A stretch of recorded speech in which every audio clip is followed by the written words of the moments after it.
kasih kepada Bapak dan Ibu serta adik-adik. Kami persilakan kembali ke tempat semula. Hadirin disilakan duduk kembali.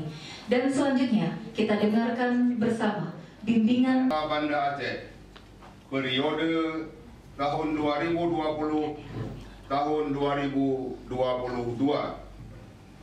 Kami harapkan fasilitator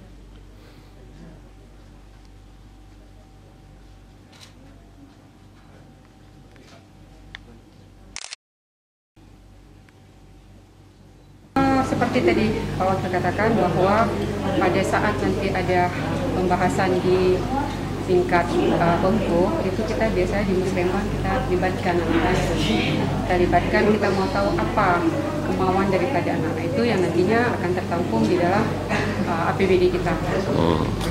Dan Nurul Mahabbah sebagai Wakil Ketua.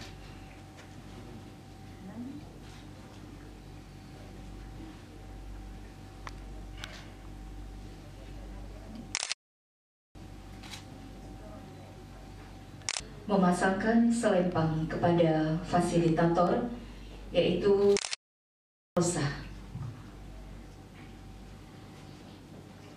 tadi sosial. Kami persilakan selanjutnya Kepala Dinas Sosial Kota Banda Aceh. Terus terang kita melihat hari ini ada kekhawatiran dari banyak orang tua di mana kondisi pembelajaran yang tidak tatap muka yaitu daring membuat adanya nilai maksimalitas daripada daya serap anak yang kurang. Mudah-mudahan ini dalam waktu dekat akan kita bincangkan dan ini adalah salah satu bentuk kepedulian kami juga terhadap anak Kota Banda Aceh.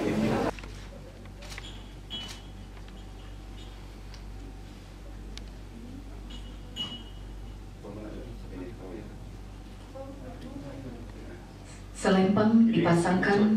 Bahagia, yang selalu bahagia.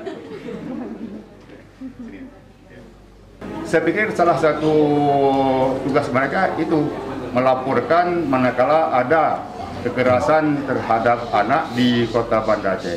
Jadi saya pikir mereka sekarang ini tidak harus lagi datang ke ke lembaga kita, karena kita juga ada lembaga peduli anak di Kota Banda Aceh. Jadi mereka tidak harus lagi ke lembaga, cukup dengan melalui tangan mereka, jempol atau tunjuk mereka itu bisa melaporkan itu. Jadi insya Allah kita akan mengurusnya untuk melindungi anak-anak kita itu. Tahun 2014 tentang perubahan atas Undang-Undang Nomor 23 Tahun 2000 pendampingan fasilitator. Narasumber dan fasilitator kegiatan ini berasal dari unsur pemerintah Kota Banda Aceh.